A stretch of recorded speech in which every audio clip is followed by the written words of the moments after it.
പ്രിയദർശൻ സാറിൻ്റെ കൂടെയാണ് ഞാൻ പിന്നെ വർക്ക് ചെയ്തത്. ഞാൻ ഏറ്റവും കൂടുതൽ ഇഷ്ടപ്പെട്ടിരുന്നത് അദ്ദേഹത്തിൻ്റെ വേ ഓഫ് ഫിലിം മേക്കിംഗ് ആണ്. വേറൊരു സ്പേസ്, വേറൊരു ലോകമുണ്ടാക്കുക. When are we shooting Thankam? When are we shooting Thankam? And then I was so eager. സിനിമ റിലീസാവുന്ന അന്ന് വരെയാണ് നമുക്ക് കുറേയേറെ കാര്യങ്ങൾ പറയാൻ പറ്റുക. അപ്പോൾ ആ പറയേണ്ടത് എന്തൊക്കെയാണെന്ന് പോലും നമ്മൾ കൃത്യമായി പ്ലാൻ ചെയ്ത് പോയാൽ വല്ലാത്ത ഹൈപ്പ് വന്നാലും അപകടമാണ്. അതൊക്കെ വിസ്തരിച്ച് പറയേണ്ട കാര്യമില്ല. സിനിമയുടെ തന്നെ സ്വഭാവം ഒരു തരത്തിൽ മാറ്റപ്പെട്ടിട്ടുണ്ട്. ഇത്തരത്തിലുള്ള പുതിയ കൂട്ടായ്മകളുണ്ടായപ്പോൾ, എസ്പെഷ്യലി ശ്യാമും ദിലീഷും ഫഹദും എല്ലാം കൂടെ ചേരുമ്പോൾ ഈ സൂപ്പർ സ്റ്റാർ എന്നൊക്കെ പറയുന്നത് വരുന്നത് എപ്പോഴാണ്? മാർക്കറ്റിംഗ് വരുമ്പോഴാണ്. മാർക്കറ്റിങ്ങിൻ്റെ സ്പേസിൽ സൂപ്പർ സ്റ്റാർ ആവുക, ഡയറക്ടർ ഒരു സൂപ്പർ സ്റ്റാർ ആണ്. Somebody will come and say, no, sir, this is wrong. You have to pronounce like that. So I will start humming that way. So another fellow will come, no sir, this is wrong. You have to say. സിനിമയിൽ ഒരു production boy ആയിട്ടോ അല്ലെങ്കിൽ ഒരു ഡ്രൈവറായിട്ടോ ഏതെങ്കിലും രീതിയിൽ സിനിമയിൽ ഉണ്ടാവുക, പ്രൊഡക്ഷനുമായി ബന്ധപ്പെട്ട് ഉണ്ടാവുക എന്നുള്ളതായിരുന്നു നമ്മുടെ ആഗ്രഹം. As far as India is concerned, Malayalam cinema is the only cinema which is making much more sense, to me at least. In fact, 𝐂𝐮𝐫𝐴𝐻𝐿𝐴 Nights is one of the all-time favorites. മുൻപ് നമുക്ക് ഏതെങ്കിലും cinema താരത്തെയോ ഏതെങ്കിലും popular ആയിട്ട് cricket പ്ലെയറെയോ ഫുട്ബോളറെയോ ഒക്കെ വെച്ച് നമ്മൾ brand ചെയ്തിരുന്നിടത്ത് ഇപ്പോൾ ഇൻഫ്ലുവൻസിനെ വെച്ച് ചെയ്യുന്നുണ്ട്. അപ്പോൾ അതുണ്ടാക്കുന്ന ഇമ്പാക്റ്റ് രണ്ടാണ്. Famous director Kamal, I acted in his diploma film. I am the main lead of his diploma film, so I very proudly say so. You learned film songs and all. Can you sing that song for us? I would sing. ദൂരെ 𝐀𝐿𝐴 മാണിക്യ ചെമ്പഴക്ക ഞാനിങ്ങെടുത്തു വച്ചേ ഞാനൊന്നെടുത്തു വച്ചേ എൻ്റെ വെറ്റില താമ്പളത്തിൽ ദൂരെ 𝐀𝐿𝐴 മാണിക്യ ചെമ്പഴക്ക. Thangam Murali and Gireesh Kulkarni, രണ്ടുപേർക്കും welcome to the show. So sir, welcome to Malayalam film industry. Thank you. So how's the golden journey? It's like Thangam is referred as a gold. Yeah. So how's the golden journey for you? Golden journey? Yeah. Well, it was a very memorable one, fascinating one. I always had dreamt of like venturing out and getting into southern part of India and getting a chance to work with any of the South film industry. And fortunately, my good friend Geetu Mohandas, she happened to call me one day and ask, Gireesh, there are these young filmmakers and they are very promising and coming up with one fantastic cinema and they want to cast you. I said, what? Neki or pooch pooch? That's what they call it in Hindi. Like, I'm ready on, immediately I can come and I can drop other projects and will be so eager. But unfortunately the COVID played some spoil sport and then it was delayed. But I was constantly following it up. When are we shooting Thangam? When are we shooting Thangam? And then I was so eager to meet all Shyam because I had seen his work, Dilish's work, everyone. In fact, 𝐂𝐿𝐴𝐻𝐿𝐴 Nights is one of the all-time favorites in our household also. Like my daughter is crazy fan of that film. So when I broke the news that I'm getting a chance to work with these guys, so she was like very happy and very first time she felt proud about me. So that was the case. So and it has been a wonderful, very fascinating learning journey. I got to work with Biju sir and watching him, acting in front of you. Like was something which you can't describe. Like it was a great learning, wonderful experience. All the great, the entire team. It was such a homely feeling that despite not knowing the language and not able to utter a single word in a way, but still I was feeling like one of them. And it's maybe because the way we make films in Marathi. It's not a very great commercial like Bollywood commercial venture, but it's like more of a homely affair where people come together, exchange ideas, think about it, discuss, fight, all that, argue, and something they try to make a moment alive. And so I think filmmaking is all about that. I could get all those vibes and all that energy from the fantastic team of Bhavna Studios and Thangam. So I get to meet wonderful people like Sreekanth and so many of them, Aparna. So it's like memorable. It's a like if I want to be known for something, and I would say, please recall me for Thankam. Okay okay. So Srikanth, ഇപ്പോൾ രണ്ടുപേരുടെ ജേണിയാണ്. ഇപ്പോൾ നമുക്കറിയാം ഒരു golden journey എന്ന് പറഞ്ഞാൽ നമുക്ക് പറയാം, ഗോൾഡായിട്ട് ഭയങ്കര റിലേറ്റ് ചെയ്തിട്ടുള്ള ജേണിയാണ്. അപ്പോൾ എന്നാണ് ശ്രീകാന്ത് ഏട്ടൻ്റെ ഒരു ജേണി തുടങ്ങുന്നത്? ഇപ്പോൾ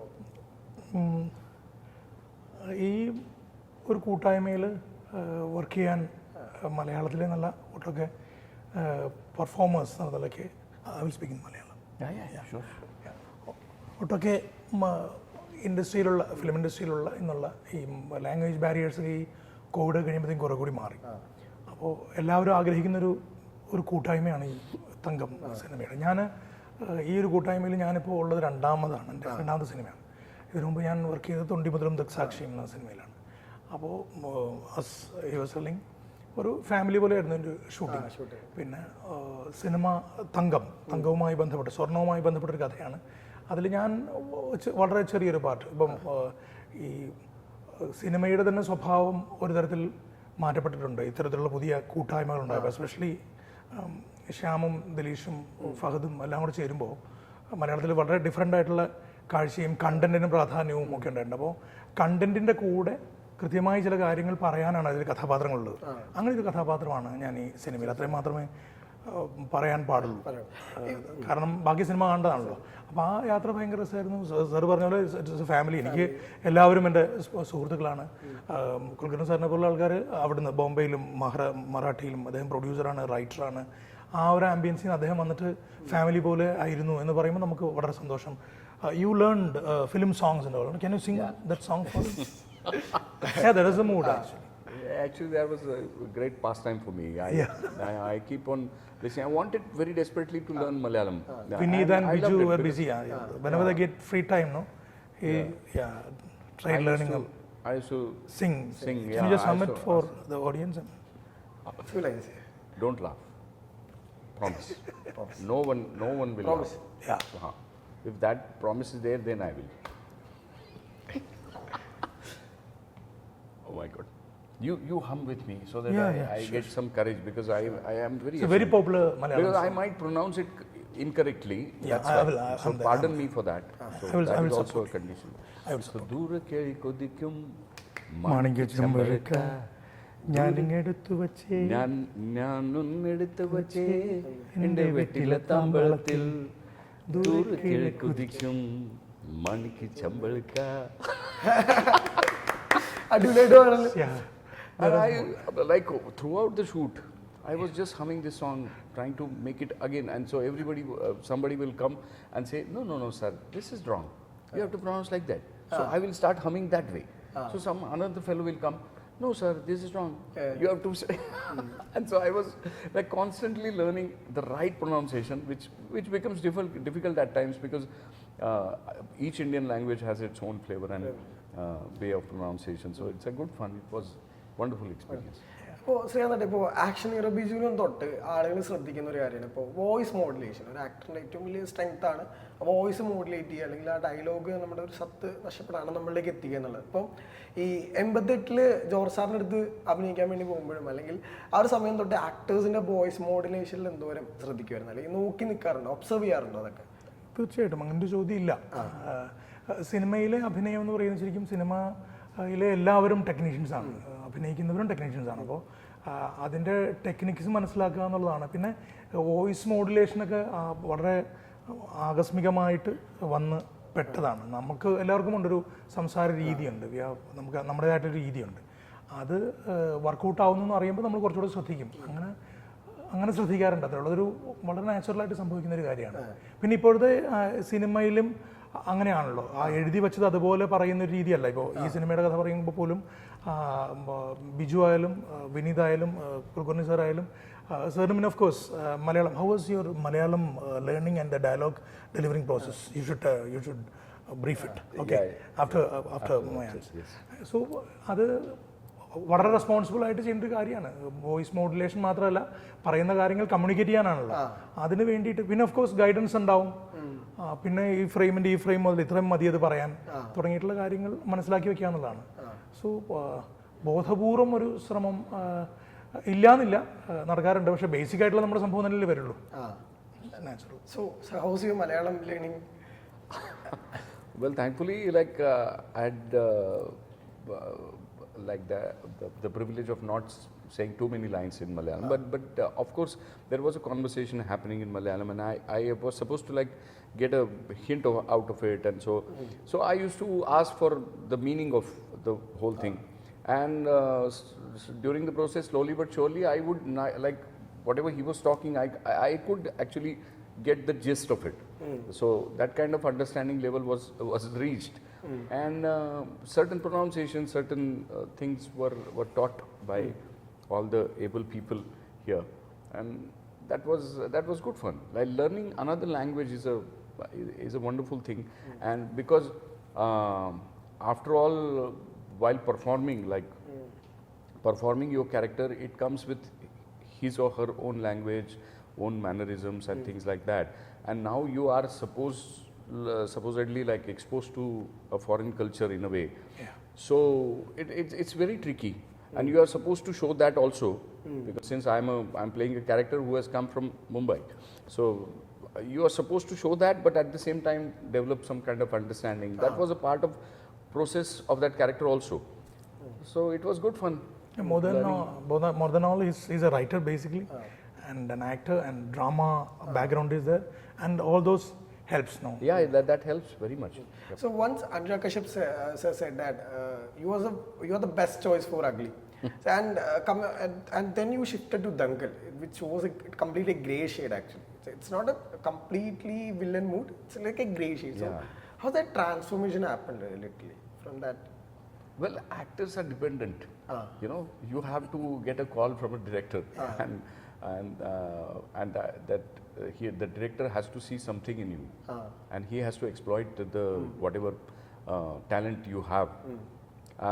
And thankfully, I got wonderful directors, and they themselves actually pursued me to do the said roles, given roles.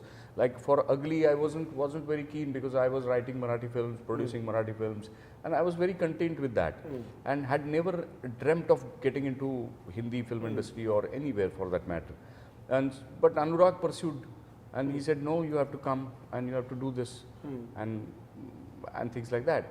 And so I ventured out, I went there, and I just listened to him carefully, what exactly he wants to have from me. And so that was it. The same case happened with Dangal also. They were hunting for a right person for that particular character, and that time I was neck deep buried in my promotional work for a Marathi film which was about to release. So I wasn't keen. They called me quite a few times to come, please come, we have to do an audition with Amir sir. But I said, no, I'm thankful that you are considering me, but unfortunately I don't have time and things like that. But they didn't leave it. They pursued with me, and so finally I went there, I did an audition, and immediately they said, you are the person, so you do it, like that. So it happened. So at times it's your luck also plays a role. Secondly, you have to keep on searching yourself constantly. Like I have to pull out somebody else than me every time. Whenever I get a role, I have to pull out somebody who is unknown to me in a way, in terms of mannerism, in terms of attitude, in terms of value system, all of that. So, and theatre helps in finding out somebody else from within. So I think that has helped me. So with respect to that, Bollywood have a very trend following culture, because in the 80s we have like angry young man like I know. Mazen. In 90s we have great thrillers as well as romantic stuff. After 2000, Bollywood expanded to a very big commercial space, which we started enjoying no logic but just laugh movies, and all people started enjoying larger than life movies like Krish series and stuff. But now people is very keen that they have a very particular choice about romantic stuff, the realistic stuff, or commercial stuff, or larger than life movies. So how an actor want to be explored in such a way? Because well, as you rightly said, now the scene has expanded, and there are variety of films. Like we are also getting exposed to the foreign cinema, all of it, like world cinema, thanks to OTT and all. So people have developed their tastes, and there is a demand for a different kind of cinema than whatever was dished out to them. So as you said, most of the times there wasn't any logic and all. We had developed our own theory of cinema, Hindi film industry or Bollywood, as you call. But slowly but surely nowadays, and the generations also keep on changing, generations of audiences. Now the new generation of audience, he is exposed to world cinema and all the cultures of the world. So they are well informed, well aware about what is happening around and all. And so they want stories which relate to their life, which fascinate them, which take them to a fantasy ride, and so on and so forth. So they want many options. And thankfully, slowly but surely, film industry will also evolve and start dishing out all those kinds of cinema. But it will take its own time, that's what I feel. ഇപ്പോൾ ശ്രീകാന്തിനെ സംബന്ധിച്ചിടത്തോളം ഇപ്പോൾ ഒരേ സമയം ഇപ്പോൾ George സാറിൻ്റെ അടുത്ത് വന്നപ്പോൾ മുതൽ സാർ എനിക്ക് തോന്നുന്നു സാർ ഒരുമാതിരിപ്പെട്ട സിനിമകളൊക്കെ എല്ലാ ജോണേഴ്സും കൈവച്ചൊരു സമയം കൂടിയാണ്. അപ്പോൾ ചേട്ടൻ ആ ഒരു യങ്സ്റ്ററാണ്. അപ്പോൾ ഈ എനിക്ക് തോന്നുന്നു പ്രീ ഡിഗ്രി ആയ സമയത്താണ് വെച്ചിരുന്നത്. അപ്പോൾ ചേട്ടൻ്റെ ഒരു ചോയ്സ് എങ്ങനെയായിരുന്നു സിനിമകളിൽ, അല്ലെങ്കിൽ ചേട്ടൻ എങ്ങനെയായിരുന്നു സിനിമകളെ കണ്ടുകൊണ്ടിരുന്നൊരു കാഴ്ചപ്പാട് എങ്ങനെയായിരുന്നു? അല്ല, ഞാൻ കോളേജ് കാലഘട്ടത്തിൽ ഏറ്റവും കൂടുതൽ കണ്ടിട്ടുള്ള സിനിമകൾ അത്തരത്തിലുള്ള സിനിമകളായിരുന്നു. ജോർജ് സാറിൻ്റെ സിനിമകളൊന്നും എങ്ങനെയാണ് കാണാൻ പറ്റുക, അത് എങ്ങനെയെങ്കിലും കണ്ട ഫിലിം സൊസൈറ്റീസിൽ അല്ലെങ്കിൽ അങ്ങനെ ഏതെങ്കിലും ഫിലിം ഷോസൊക്കെ ഉള്ളവിടെ പോയി കാണാം. പിന്നെ തിയേറ്ററുകളിലെ റിലീസുകളിലൊക്കെ പലപ്പോഴും സാറിൻ്റെ സിനിമകൾ ഫ്ലോപ്പുകളായിരുന്നു. ആ സമയത്ത് അങ്ങനെ ഭയങ്കരമായിട്ട് ഓടിയിട്ടുള്ള സിനിമകളൊന്നുമില്ല. അത് കണ്ടിരുന്നു. പിന്നെ ഓഫ് കോഴ്സ് പ്രിയദർശൻ സാറിൻ്റെ കൂടെയാണ് ഞാൻ പിന്നെ വർക്ക് ചെയ്തത്. ഞാൻ ഏറ്റവും കൂടുതൽ ഇഷ്ടപ്പെട്ടിരുന്നത് അദ്ദേഹത്തിൻ്റെ വേ ഓഫ് ഫിലിം മേക്കിംഗ് ആണ്. വേറൊരു സ്പേസ്, വേറൊരു ലോകമുണ്ടാക്കുക, അങ്ങനെയാണല്ലോ അദ്ദേഹത്തിൻ്റെ. അങ്ങനെ പ്രത്യേകിച്ച് ചോയ്സ് ഒന്നും വെച്ചൊന്നും ആയിരുന്നില്ല അന്ന് കാണാൻ. നമ്മൾ സിനിമ കാണാൻ പോവാണ്, അത് എല്ലാവരെയും പോലെ. പിന്നെ സിനിമയിൽ എങ്ങനെയെങ്കിലും സിനിമയിൽ ഉണ്ടായിരിക്കുക എന്ന് പറഞ്ഞ ആഗ്രഹമാണ്. ഏതെങ്കിലും രീതിയിൽ സിനിമയിൽ ഒരു പ്രൊഡക്ഷൻ ബോയ് ആയിട്ടോ അല്ലെങ്കിൽ ഒരു ഡ്രൈവറായിട്ടോ ഏതെങ്കിലും രീതിയിൽ സിനിമയിൽ ഉണ്ടാവുക, പ്രൊഡക്ഷനുമായി ബന്ധപ്പെട്ട് ഉണ്ടാവുക എന്നുള്ളതായിരുന്നു നമ്മുടെ ആഗ്രഹം. അപ്പോൾ അങ്ങനെ നോക്കി കാണുമ്പോൾ കുറച്ച് മുമ്പ് കുൽക്കർണി സാർ ഡിസ്കസ് ചെയ്ത പോലെ നമ്മളും കണ്ടുകൊണ്ടിരിക്കുകയാണ്. ഫോർ ദ പാസ്റ്റ് 40 years, ഒരു 10 വയസ്സ് മുതലൊക്കെ ഞാനും സിനിമകൾ വളരെ ശ്രദ്ധിച്ച് കണ്ടു തുടങ്ങിയിട്ടുണ്ട്. ഈ മാറ്റങ്ങൾ കണ്ടുകൊണ്ടിരിക്കുകയാണ്. ആ മാറ്റങ്ങളുടെ ഒപ്പം നിൽക്കാൻ പറ്റുമ്പോഴാണ് നമ്മൾ സിനിമയിൽ ഉണ്ടാവുക, അല്ലെങ്കിൽ നമ്മൾ പുറത്തു പോകും. മാക്സിമം അതിനുള്ള ശ്രമത്തിലാണ്. ഇപ്പോൾ കാണാൻ പറ്റുന്നത് ഈ സൂപ്പർ സ്റ്റാർ സിനിമകൾ, സൂപ്പർ ഹീറോ സിനിമകൾ. ഒരു സമയത്ത് മലയാളത്തിലെ കഥ പറയാണ്. മലയാളത്തിലെ കഥകൾ ഞാൻ പറയുമ്പോൾ താരങ്ങൾക്ക് വേണ്ടി തിരക്കഥകൾ എഴുതപ്പെട്ടിരുന്ന സമയം മാറി. അത് മാറ്റുന്നതിൽ ഈ കൂട്ടായ്മയ്ക്കും വലിയൊരു റോളുണ്ട്. കണ്ടന്റിന് പ്രാധാന്യം കൊടുക്കുക, കഥാപാത്രങ്ങളുടെ പ്രാധാന്യം ഉണ്ടാവുക, സിറ്റുവേഷൻസിന് പ്രാധാന്യം ഉണ്ടാവുക, അങ്ങനെ സിനിമ ഉണ്ടാവുന്ന. അപ്പോൾ അത് നമ്മളൊക്കെ എൻജോയ് ചെയ്തുകൊണ്ടിരിക്കുകയാണ്. അപ്പോൾ ധാരാളം ആൾക്കാർക്ക് ഈ പ്രഭയില്ലാത്ത സിനിമകൾ ഉണ്ടാക്കാനായിട്ടുള്ള അവസരങ്ങൾ ഉണ്ടാവുക. അതുകൊണ്ട് തന്നെ മലയാളത്തിലാണ് ഏറ്റവും കൂടുതൽ സിനിമകൾ, അത്തരത്തിലുള്ള ക്വാളിറ്റിയുള്ള സിനിമകൾ ഉണ്ടാവുന്നതാണ് നമ്മൾ മനസ്സിലാക്കുന്നത്. അപ്പോൾ അതൊക്കെ ഞാനും എൻജോയ് ചെയ്യുന്നു ഭയങ്കര. അതുകൊണ്ടാണ് എനിക്ക് എന്നെപ്പോലുള്ള ആൾക്ക് അവസരം കിട്ടുന്നത്. അതെ, അതിന്റെ സന്തോഷം. നമ്മൾ നോക്കണം, ഇപ്പോൾ ചേട്ടൻ നേരത്തെ പറഞ്ഞപ്പോൾ ഇപ്പോൾ സൂപ്പർ സ്റ്റാറുകളുടെ ഒരു റെഫറൻസ് പറഞ്ഞത്, ഇപ്പോൾ നേരത്തെ ഒരു ഇന്റർവ്യൂവിൽ ഒരു ഡയറക്ടർ പറഞ്ഞാണ്, യുവ സംവിധായകൻ പറഞ്ഞാണ്, അതായത് anyone can be a superstar. അതായത് ഒരു actor can be a superstar, അല്ലെങ്കിൽ director can be a superstar, ഇവിടെ ഒരു production company can be a superstar. കാരണം അവരുടെ പേര് കണ്ട് സിനിമ കയറുന്ന ഒരു കാലം വന്നുകൊണ്ടിരിക്കുന്നത്, അല്ലെങ്കിൽ അതാണ് ഇപ്പോൾ നടന്നുകൊണ്ടിരിക്കുന്നതെന്ന് പറഞ്ഞത്. അപ്പം OTT സ്പേസ് എങ്ങനെയാണ് നമ്മൾ ശരിക്കും എക്സ്പോസ് ആയത്? കാരണം നമ്മളിപ്പോൾ വേൾഡ് സിനിമയാണെന്നാണ് നമ്മളെ റെഫർ ചെയ്യുന്നത്. കാരണം മലയാള സിനിമയ്ക്ക് പണ്ടും 80s എന്ന് പറയുമ്പോൾ ഒരു മിഡ് സ്ട്രീം സിനിമകളുടെ ഒരു കാലഘട്ടമായിരുന്നു. പിന്നീട് അത് നമ്മളങ്ങനെ ശ്രദ്ധിക്കാതെ പോയി. പക്ഷെ പിന്നെയും ആ ഒരു സ്പേസ് ഭയങ്കരമായിട്ട് ഓപ്പൺ ആവുന്ന ഒരു സമയം കൂടെയല്ലേ ശരി? തീർച്ചയായിട്ടും അതെ. OTT പ്ലാറ്റ്ഫോംസിനെ നമ്മൾ കാണേണ്ടത് നമുക്കൊരു പ്ലാറ്റ്ഫോം കൂടി നമ്മളുടെ സിനിമയ്ക്ക് മാർക്കറ്റിംഗ് പോയിന്റ് ഓഫ് വ്യൂവിൽ, പ്രൊഡക്ഷൻ പോയിന്റ് ഓഫ് വ്യൂവിൽ നമുക്കൊരു പ്ലാറ്റ്ഫോം കൂടി തുറന്ന് കിട്ടി എന്നുള്ളത് തന്നെയാണ് നമ്മൾ മനസ്സിലാക്കേണ്ടത്. പിന്നെ സിനിമ മാത്രമല്ലല്ലോ, ലോകം മൊത്തത്തിൽ ടെക്നോളജിയുടെ പിന്നാലെയാണ്. ഈ കോവിഡ് ഈ 2.5 വർഷം കൊണ്ട് ലോകത്തുള്ളവർ മുഴുവൻ പുതിയ രീതിയിൽ ചിന്തിക്കാനും പുതിയ രീതിയിൽ ജീവിക്കാനും ആഗ്രഹിക്കുന്നുണ്ട്. അതിൻ്റെ ഒപ്പം തന്നെ സിനിമയും ഇപ്പോൾ മുൻപുള്ള പോലെയല്ല, എല്ലാവരുടെയും ഫിംഗർ ടിപ്പിൽ സിനിമയുണ്ട്. നമ്മുടെ സിനിമയ്ക്കുള്ള നമ്മുടെ സിനിമയുടെ വെല്ലുവിളി, സിനിമാ പ്രവർത്തകർ എന്നുള്ള നിലയ്ക്ക് നമ്മൾ ഏറ്റെടുക്കേണ്ടതും ആ വെല്ലുവിളി തന്നെയാണ്.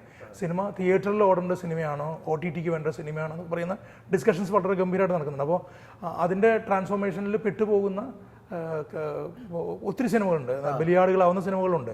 അപ്പോൾ അത് എല്ലാ കാലത്തും എല്ലാ ചിന്തകളുടെയും തുടക്കത്തിൽ അങ്ങനെയാണല്ലോ, കുറേ പേര് അതിൽ പെടും. അപ്പോൾ ആ ട്രാൻസ്ഫോർമേഷൻസ് മനസ്സിലാക്കാൻ പറ്റുക എന്നുള്ളതാണ്. പക്ഷേ രണ്ട് കാര്യങ്ങളാണ് ഈ സൂപ്പർ സ്റ്റാർ, രണ്ട് ഭാഗമുള്ളതിൽ ഈ സൂപ്പർ സ്റ്റാർ എന്നൊക്കെ പറയുന്നത് വരുന്നത് എപ്പോഴാണ്, മാർക്കറ്റിംഗ് വരുമ്പോഴാണ്. മാർക്കറ്റിങ്ങിൻ്റെ സ്പേസിൽ ഈ സൂപ്പർ സ്റ്റാർ ആവുക, ഡയറക്ടർ ഒരു സൂപ്പർ സ്റ്റാറാണ്, തീർച്ചയായിട്ടും പറഞ്ഞതൊക്കെ ശരിയാണ്. പക്ഷേ അൾട്ടിമേറ്റ്ലി സിനിമ റിലീസാവുന്ന ആ പോയിന്റിൽ അതെല്ലാം മാറിയിട്ട് സിനിമ തന്നെയാണ് അവിടെ സംസാരിക്കുക. നമ്മളിപ്പോൾ കാണുന്നുണ്ട് അത്. നമ്മളിപ്പോൾ എത്രയൊക്കെ പബ്ലിസിറ്റി കൊടുത്താലും ഇപ്പം പ്രൊഡക്ഷൻ്റെ ആൾക്കാരോടൊക്കെ പ്രൊഡക്ഷനുമായിട്ട് ബന്ധപ്പെട്ടും ഇതുപോലെ പബ്ലിസിറ്റിയൊക്കെ ബന്ധപ്പെട്ട് നമ്മൾ സംസാരിക്കുമ്പോൾ നമ്മൾ മനസ്സിലാക്കുന്ന കാര്യമുണ്ട്, സിനിമ റിലീസാവുന്ന അന്ന് വരെയാണ് നമുക്ക് കുറേയേറെ കാര്യങ്ങൾ പറയാൻ പറ്റുക. അപ്പോൾ ആ പറയേണ്ടത് എന്തൊക്കെയാണെന്ന് പോലും നമ്മൾ കൃത്യമായി പ്ലാൻ ചെയ്ത് പോയാൽ വല്ലാത്ത ഹൈപ്പ് വന്നാലും അപകടമാണ്. അതൊക്കെ വിസ്തരിച്ച് പറയേണ്ട കാര്യമില്ല. അപ്പം സിനിമ ഇറങ്ങിയാൽ പിന്നെ സിനിമയാണ് സംസാരിക്കുന്നത്. അത് മുൻപുള്ളതിനേക്കാൾ എല്ലാ കാലത്തും പ്രേക്ഷകരെ നമ്മൾ അണ്ടർ എസ്റ്റിമേറ്റ് ചെയ്യാൻ പാടില്ല. OTT സിനിമകൾ, ഇപ്പം പല സിനിമകളും തിയേറ്റർ റിലീസാവുന്നതിനേക്കാൾ OTTയിൽ കണ്ടിട്ടാണ് ആൾക്കാർ അതിനെ അപ്രീഷിയേറ്റ്. അപ്പോൾ രണ്ടിനെയും നമ്മൾ ആ നിലയ്ക്ക് കാണുക എന്നുള്ളതാണ്. അതനുസരിച്ച് നമ്മുടെ ബിസിനസ് പ്ലാൻ ചെയ്യുക, അതനുസരിച്ച് പ്രൊഡക്ഷൻ പ്ലാൻ ചെയ്യുക, അതിൻ്റെ ഇൻവെസ്റ്റ്മെൻറ്റ് പ്ലാൻ ചെയ്യുക.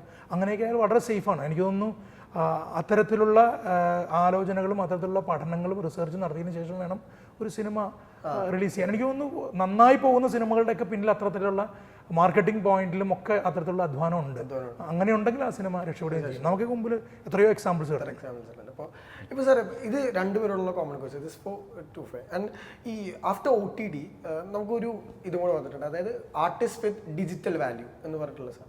അതായത് OTT വാല്യൂ അല്ലെങ്കിൽ നമ്മൾ ഈ പറഞ്ഞ യൂട്യൂബിലും ഇതുപോലുള്ള I think you are understanding the question. Yeah, little bit. Yeah. So, ask in English. After OTT release, we got another space called. There was a satellite value, it's a theater value. One more space is called digital value. It's like in the lights of Scared Games, I am asking. So, Scared Games was the first web series actually made in India. If I am not wrong. Sacred Games. Sacred Games. So, how actors explore to this space? Okay, the digital space. You're asking about the film people or no? ഒരു ആർട്ടിസ്റ്റിനെ സംബന്ധിച്ചിടത്തോളം digital space, how important is digital spaces? Well, for an actor, it's all the same. The process remains the same. It's similarly like as you would shoot a film. Similarly, the OTT stuff is shot. So only thing is, it's in most of the time it's in episodic manner. It is shown in episodic manner. But while working for us actors, it's like similar. Like the shoot happens in schedules and things like that. So, but only thing, you get to play a longer period for that particular character. So, in a way, it becomes little easier also. Like you get more scenes to for the character to develop and show whatever more detailing. More detailing can be done, and such things are possible. But personally speaking, the way of working remains the same. Nothing much changes for actors or for the cast members or crew.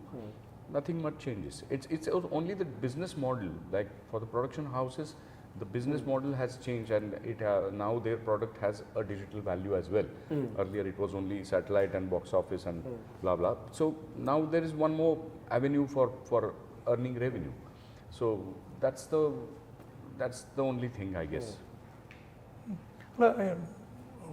Kulkarni sir പറഞ്ഞതിനോട് ചേർന്നുകൊണ്ട് തന്നെ പറയാം, ഈ ഇൻഫ്ലുവൻസേഴ്സിനെയാണ് ഉദ്ദേശിക്കുന്നതെങ്കിൽ digital പ്ലാറ്റ്ഫോമിലുള്ള, അപ്പം നമുക്ക് മുമ്പിലുള്ള അവരൊക്കെ ഉദ്ദേശിക്കുന്ന സിനിമയുടേതായിട്ടുള്ളൊരു ഗ്രാമറുണ്ട്, അതിൻ്റേതായിട്ടുള്ള ഒരു കാഴ്ചയുണ്ട്, അതിൻ്റെ സ്ക്രീൻ പ്ലേ ഫ്ലോ ഉണ്ട്. 2 hours ഫിലിം ആണെങ്കിലും ഇപ്പോൾ 1.5 മണിക്കൂർ സിനിമകൾ വരുന്നുണ്ട്. അപ്പോൾ ആ സിനിമയ്ക്ക് അതിൻ്റെ സ്വഭാവമുണ്ട്.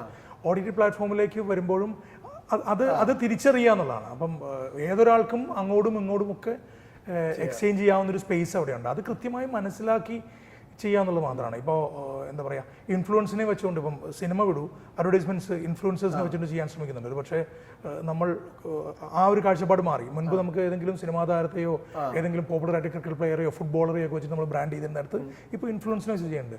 അപ്പോൾ അതുണ്ടാക്കുന്ന ഇമ്പാക്റ്റ് രണ്ടാണ്. അതിലൊരു മാർക്കറ്റിംഗ് പ്ലാൻ അതിനും ഉണ്ടെന്നുള്ളത് മനസ്സിലാക്കാൻ പറ്റും നമുക്ക്. അപ്പോൾ ഇത് ആസ് ആൻ ആർട്ടിസ്റ്റ്, ഒരു ആർട്ടിസ്റ്റ് എന്ന നിലയ്ക്ക് പറയുകയാണെങ്കിൽ ഇതിനെ നമ്മളും കൃത്യമായി തിരിച്ചറിയണം. ഇതിന് ഓരോന്നിനും വേണ്ടിയിട്ടുള്ള പ്രിപ്പറേഷൻസ് ഉണ്ടാവണം എന്നുള്ളത് മാത്രമേ ഉള്ളൂ. ഞാൻ വീണ്ടും പറയുന്നു, ഇതൊക്കെ നമുക്ക് കിട്ടുന്ന ഓപ്പർച്യൂണിറ്റീസ് ആണ്. ഇപ്പോൾ തങ്കത്തിലേക്ക് വരികയാണെങ്കിൽ എപ്പോഴും ഭാവന സ്റ്റുഡിയോസിൻ്റെ സിനിമകൾക്ക് എപ്പോഴും ഒരു ലെയേഴ്സ് ഉണ്ടാവും. എപ്പോഴും ഡീറ്റെയിൽഡിങ് ആയിട്ടുള്ള പോയിന്റ്സുകളുണ്ടാവും. അപ്പോൾ എങ്ങനെയായിരിക്കും ഇതിൻ്റെ ഒരു എൻ പ്രോഡക്റ്റ് പ്രേക്ഷകരിലേക്ക് എത്തുമ്പോഴുള്ള പ്രതീക്ഷകൾ എന്തോരായിരിക്കും? അല്ലെങ്കിൽ എൻ പ്രോഡക്റ്റ് തന്നെ സംസാരിക്കുന്നതാണ് ഭംഗി. തീർച്ചയായിട്ടും നമുക്ക് പ്രതീക്ഷിക്കാം. വളരെ ഡിഫറെൻ്റ് ആയിട്ടുള്ള ലെയേഴ്സ് ഉണ്ട്. വളരെ സ്വാഭാവികമായ രീതിയിൽ കാര്യങ്ങൾ പറഞ്ഞു പോകുന്ന രീതി, അതിഭാവുകത്വമില്ലാതെ, വലിയ ഡ്രാമ ഇല്ലാതെ വളരെ നോർമലായിട്ട് പറഞ്ഞു പോകുന്ന ഒരു കഥയാണ്. എന്നെ സംബന്ധിച്ചിടത്തോളം അല്ലെങ്കിൽ ഈ ഒരു ഫിലിമിൽ എൻ്റെ പാർട്ടിസിപ്പേഷൻ ഞാൻ ചെയ്ത ആ ക്യാരക്ടറിൻ്റെ കാര്യങ്ങൾ മാത്രമാണ് ഞാൻ കേട്ട് മനസ്സിലാക്കിയത്. കാരണം എനിക്കെപ്പോഴും ഈ ഒരു കൂട്ടായ്മയുടെ സിനിമകൾ മുഴുവനായും കാണലെന്ന് പറയുന്നത് തിയേറ്ററിൽ പോയി കാണണമെന്ന് ആഗ്രഹിക്കുന്ന ഒരു പ്രേക്ഷകൻ കൂടിയാണ് ഞാൻ. പക്ഷേ തീർച്ചയായിട്ടും അതുകൊണ്ട് തന്നെ അതിനെക്കുറിച്ച് മുഴുവനായും ഡീറ്റെയിൽ ആയിട്ട് പറയാൻ ഞാൻ ആളല്ല. അത് ഓഫ് കോഴ്സ് ശ്യാമും ഡയറക്ടറും ആറാഫത്തും ഒക്കെ വന്ന് അതിനെക്കുറിച്ച് സംസാരിക്കട്ടെ. എനിക്ക് തീർച്ചയായിട്ടും നമ്മൾ പ്രതീക്ഷിക്കുന്നത് പോലെ ഒരു ഗംഭീരൻ സസ്പെൻസ് എലമെന്റ്, ഒരു ട്രാവൽ, ഗംഭീരമായിട്ടുള്ള ട്രാവൽ ഈ ഫിലിമിലുണ്ട്. അപ്പോൾ before you conclude, so how often you was enjoying Malayalam movies actually? Well, thanks to OTT. Earlier also, when we were actually studying cinema or got some taste of it in early days, like we used to watch Adur sir's films. Then with our first film, we happened to go to Rotterdam Film Festival, where we could meet him in person and had a long discussion with him about cinema and all. So and also many times Malayalam cinema would win many prizes at the national awards and all. So it was always in that like we had a curiosity about it, and also we had known about the film society movement which happened in Kerala, and here the audiences are quite literate about film as a medium, and they understand the finer nuances of it. They can appreciate it to a greater length. They understand layering of the content and so on and so forth. So always one would aspire to like showcase their work to such an evolved audience. So from that perspective, Malayalam cinema was always luring, and it was sort of a point of attraction, so to say, a great tool to learn cinema as a medium, because my partner in the crime, director Gireesh Kulkarni, he was studying in Film Institute, and thereby I used to Devil's director, yeah. And I was there living as a parasite almost. Like every evening I used to be there only. And there was this facility to watch a great master every evening. And we get to see all variety of cinema, including the world cinema and the regional cinema. And there we saw many great Malayalam films. And always we were fascinated that how rooted the stories are, how connected to the common man the stories are, and not getting into certain genres and becoming very specific, but telling just stories of characters, and that actually gets hold of you. And we always were very, very fascinated by the style of Malayalam cinema. And I think in today's world only, as far as India is concerned, Malayalam cinema is the only cinema which is making much more sense, to me at least. And I love that. So that's the connection. And there were many Malu students in the Film Institute, where they would cast me in their diploma films and all that. And as a theatre artist, I would happily do that. The famous director Kamal, I acted in his diploma film. I am the main lead of his diploma films. I very proudly say so. So I had always an association with Malayalam cinema, directly or indirectly, mostly. But as there would be discussions happening in the institute, that what is happening around and all, and that's how I was connected with Malayalam cinema. So Kamal is not the senior Kamal who did Pada. Pada, yeah, his recent film Pada. That Kamal. Another Kamal is there, senior Kamal. Senior sir is not Kamal Hassan, Kamal director. So, and all the best for Thangam, and thank you for the timing. Thank you.